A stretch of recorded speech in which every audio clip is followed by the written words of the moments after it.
I do love what I do.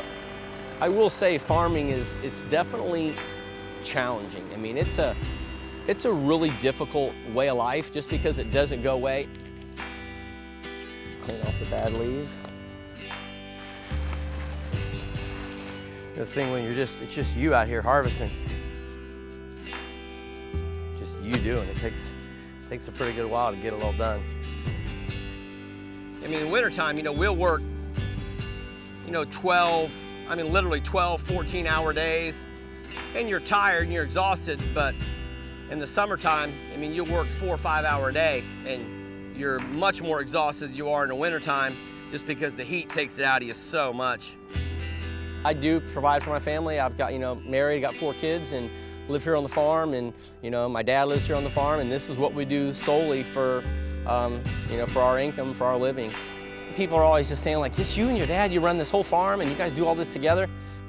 That's the only way, really, for a small farm to make it. It's just a lot of work for not necessarily a lot of money. But the only way to do it is really just do it yourself. Not only from all the farming, but basically all the selling, the farmers markets, whatever it is that we do, deliveries, everything, really kind of all has to be done just by my dad and I. The farm has been in our family for about 100 years. I'm 4th generation farming here in Samsula. My great-grandparents, my grandmother, my dad, and then now myself. And I'm hoping that that my boys, either one or both of them, are going to follow in my footsteps and keep the family farm going.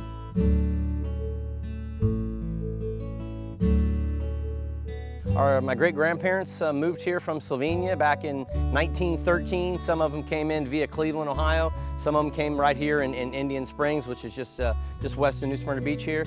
And they started farming back then. They were blacksmiths back in Slovenia, and ran out of iron ore and came here, for a better life. And as early as probably 1915, for sure, they were farming. Definitely documented, and with pictures and and invoices and stories that they had written down. In fact, my great-grandfather used to, he would load up a wagon, horse and wagon, with full of produce, and he would take it into New Smyrna. They would take a trail in New Smyrna. They would stop about halfway there. They would camp out, maybe have a fire, rest the horses, sometimes stay the night depending on what time they got into, they're heading into town there. And then they would sell the produce, kind of door to door. When they had things left over, it was time to head back to the farm. They'd leave all the extra produce at like a general store that was there, and the guy would sell them on consignment for them. So that's kind of how they started early on. Back in the old days, I imagine probably everybody in Samsula farmed barefoot. It's really cumbersome to try to wear shoes out in the field. They started calling my dad the Barefoot Farmer, the Barefoot Bill, and really the reason they started calling that wasn't so much because he farmed barefooted. It was actually they started calling him that because he would go to the farmers markets barefoot. And he mostly didn't do it because when you're bringing fresh produce out of a walk-in cooler that was harvested yesterday, it's got condensation, still got water in it from washing it. It would get all over your shoes, and his shoes would get all wet. And so he would just go barefoot to the farmers markets. It's kind of just like a little culture, that nobody's really just worn shoes out here. It's really difficult to wear in the field, and so we farm barefoot. Sometimes it can be chilly in the mornings during the wintertime, hot during the summertime, but it's not really a gimmick or anything. It's just something we do, and it's probably, if anybody ever stops out at the farm, odds are probably 360 days of the year I'm not gonna have shoes on. Once in a while I'll throw them on if I've stepped on something, or if it gets down below 30, maybe 25, I'll probably have them on. And sometimes in extreme heat in the summertime, if I'm out hoeing or something and the ground's so hot it burns the bottom of my feet, I'll throw them on, but it's just a handful of days every year that I do it. Yeah, I'll tell you about my grandmother. She was born just a handful of miles back down here in the woods. She was born in 1921, and she farmed her entire life. She actually was married at 15 years old, and they built this house right here behind me. But she basically was the farmer here on the farm. They had 7 kids. She basically ran the farm. My grandfather had a trucking company, and she worked out here every day, even up until the time she was 84, 85 years old. She did all the seeding on the farm with an old 1915 Planet Junior hand seeder. She would be out here every day, even into her 80s. Every day she'd get up in the morning, she'd go out in the field, she'd hoe, she would bunch parsley, she would do, she did all the little herbs. She would go out and bunch stuff for my dad for farmers markets and for orders. I mean, she basically worked all day, every day in the fields, even up into her 80s. It's just something that she had grown up doing, and just something that she, that she loved. And all of our winter crops, so about 75% of our crops, probably 50, 60 different crops, we hand seed with this, whether we do through seed beds, or we do direct seeding. And all we really do is, it has all kinds of plates. For your right side, all these different plates have different seed holes for different crops. On the lid here, it tells you kind of what you're putting in, and you kind of experiment with it. And it's nice, this thing's got a little chute, it digs a little hole, drops all the seed out, and then the back wheel just kind of packs it down. And you just kind of go along.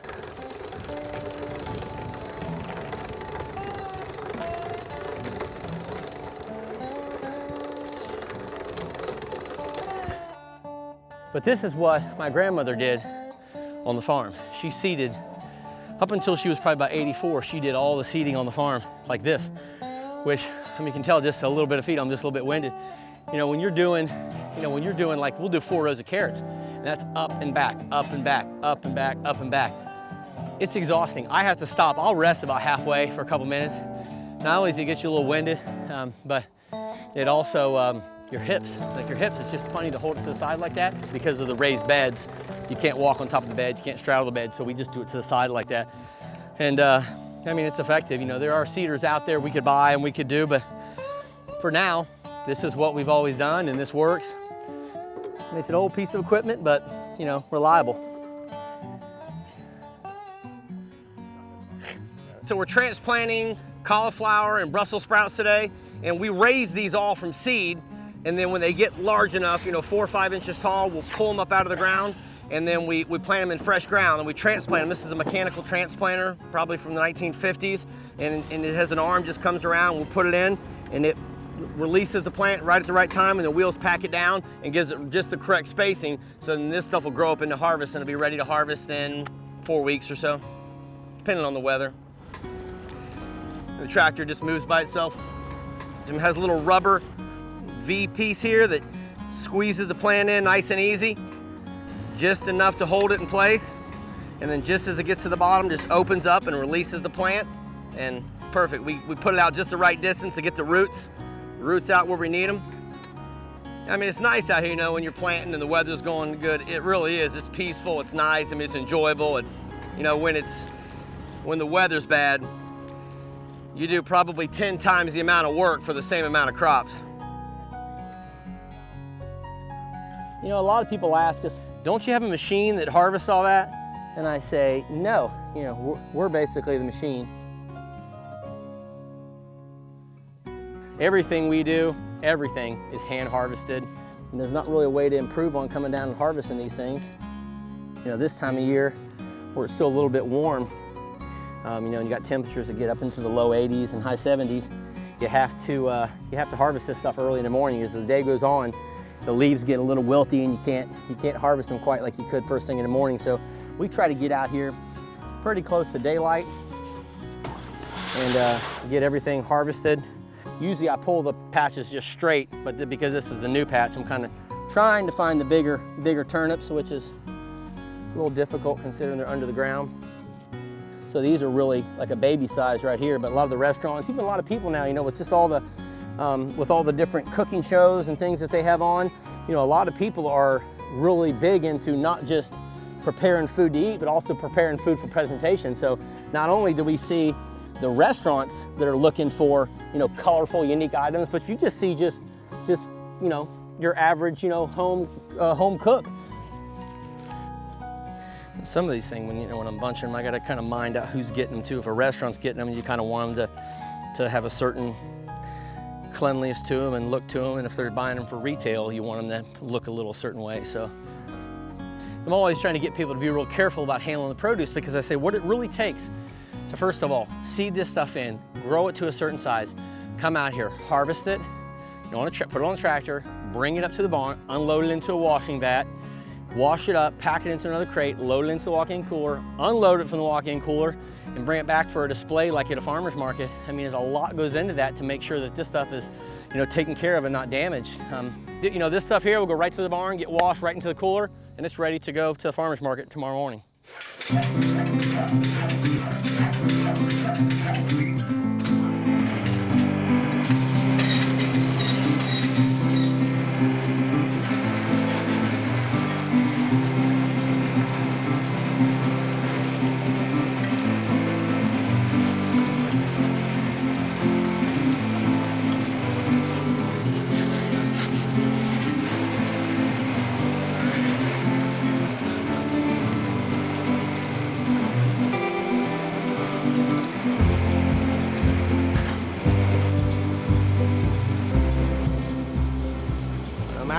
packing this stuff up right now too, so.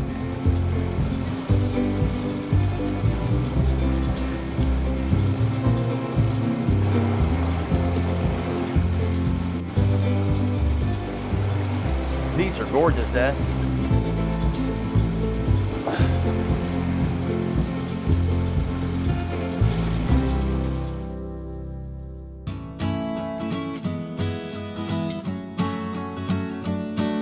You know, my dad, he's been at the Flagler Farmers Market for over 30 years, the Land Farmers Market over 30 years. We used to do Farmers Market up at City Island. And I've continued trying to build on those relationships and establish relationships.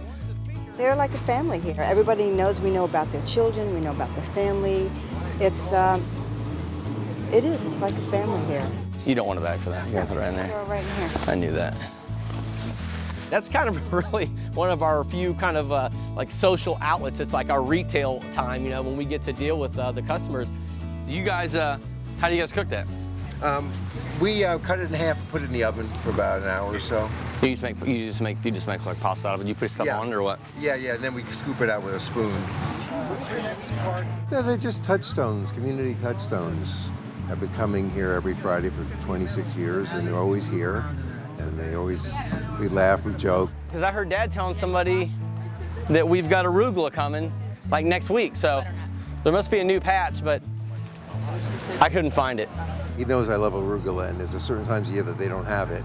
And so he'll say, I looked all over like this morning, but I couldn't find any. So it's just part of the fabric of Flagler Beach, and we're so happy they come here every Friday morning. And so that's just the time that we enjoy getting to know people, and really kind of it goes along with kind of farming. That's what that's what people did in the old days. They spent more time talking and face to face and building relationships, and that's what we kind of try to do.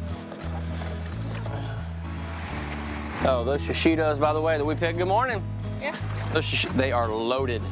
When you look at their food, you can see it's vibrant, tastes better. Every time I have people coming over for company, but to eat, they say, well, where do you get this food? It actually tastes, you can tell the difference. And they're great people.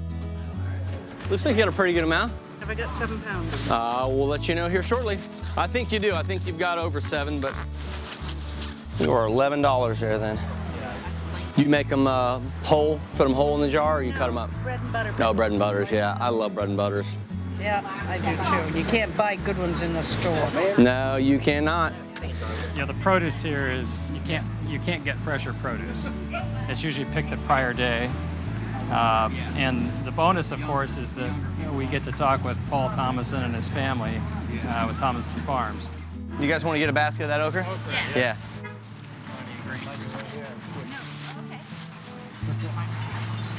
Yeah, I told you guys about this okra with Campbell's soup and everything, didn't I? Yeah. Really, I mean, You're right. It's a great okra, yeah. Very good. Yeah. We're vegetarians and we like to eat plant to plate, and so we are mostly vegan as well. So that's where our journey kind of started, and the fresher the better. Peppers are 3 for $1, same price as the cucumbers. All just harvested yesterday. He's introduced us to some even new veggies that we hadn't tried before, which is always fun.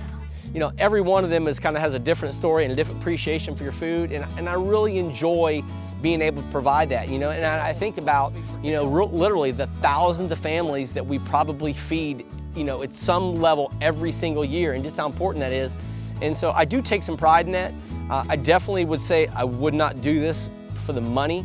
If you're farming to make money, it's just there's better ways.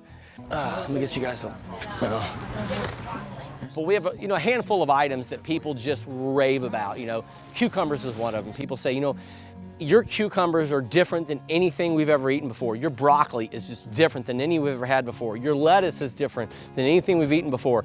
And that's not because, you know, we're super farmers. It's not because we always have the best seed. I mean, those things play a factor in it, but a lot of that has to do with the fact that it's just fresh. I really think that I get most of my vegetable intake while I'm working in the fields. I eat a lot when I'm in the fields. I eat all day long. In fact, when I was a kid, my dad used to yell at me, quit eating and get back to work. They really are just quite a difference. You know, like flavor out here in the fields. I always kind of make a joke that the difference between eating, fresh local carrots and eating carrots you buy at the store that are a couple weeks old is the difference between eating pizza and eating the box. So I just know that with all the vegetables, the fresher you can eat them, the more nutritional value they carry, and also the more fresh they are, the more crisp they are, better taste they are. And so we're not certified organic, but we practice a lot of the same principles. And so we really work hard to provide, good, safe, healthy controls, to have a good, safe, tested water, to be testing our soil to make sure that it's not contaminated, making sure that it's got all the nutrient stuff it needs to put back into the vegetables. The thing I guess I like to just share with people most, really is just, we really are farmers, and there's not a lot of farmers out there.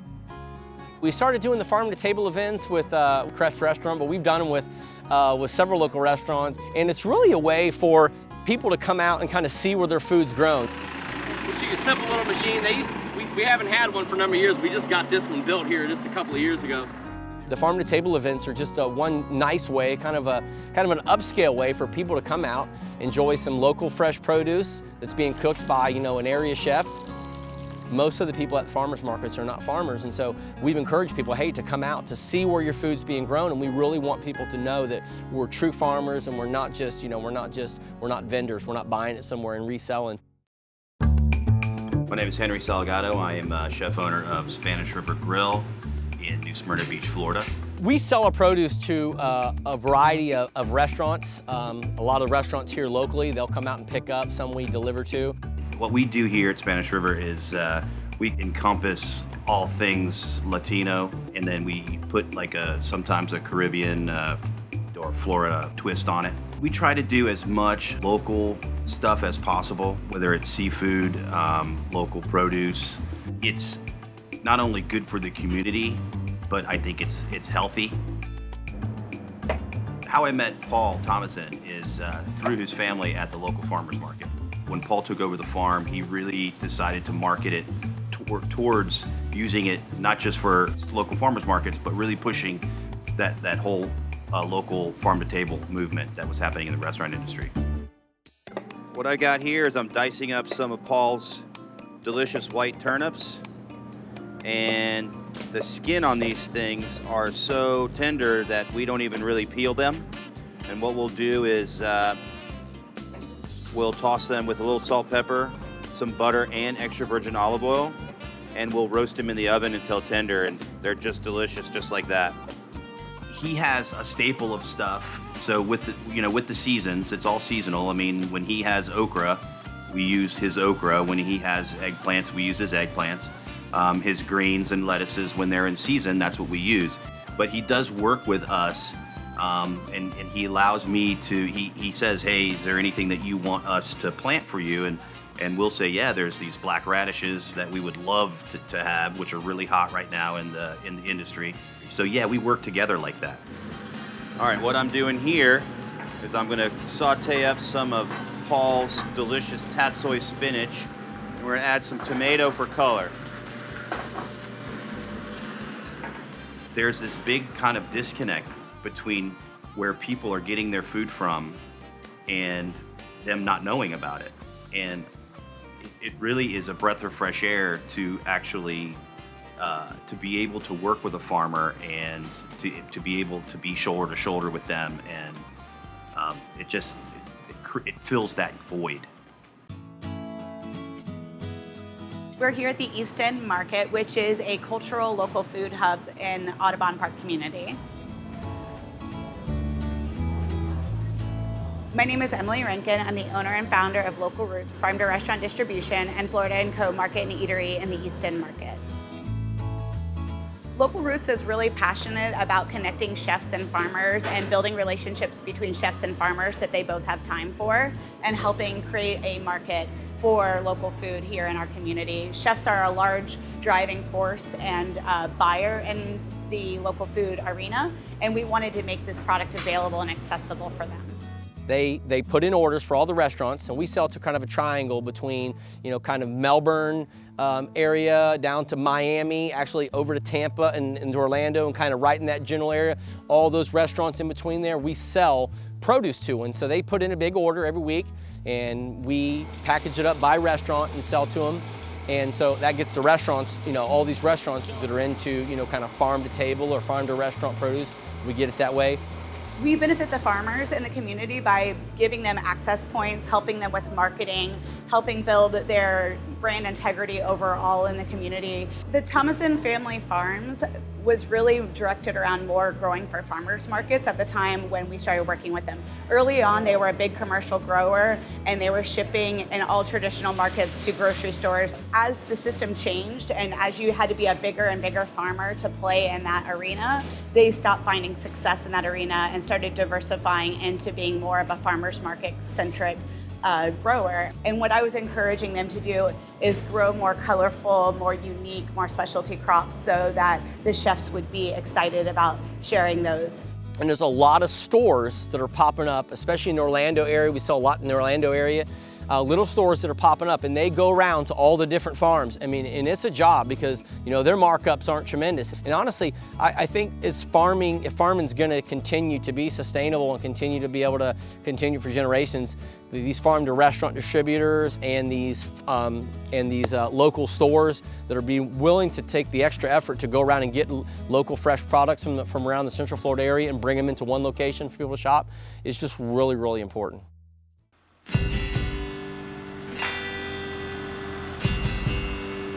And if we don't do things to keep farmers in business and we don't get behind local agriculture, if you're not willing to just forgo lettuce in the summertime because the local farmer doesn't have it and buy some of his, purslane and cucumbers and make a different type of salad, if we're not really willing to do that, then local farms are going to die. And we're doing everything we can to try to continue and sustain our farm and sustain local farms because it's the heart of our country. It's the heart of the world. If you don't have good, healthy, fresh food, then people aren't gonna, or civilization is not gonna survive, And so I really want people to know that and really want people just to be willing to support us in that, because if they don't, just who knows how long we can, continue to have small family farms in this country and really around the world.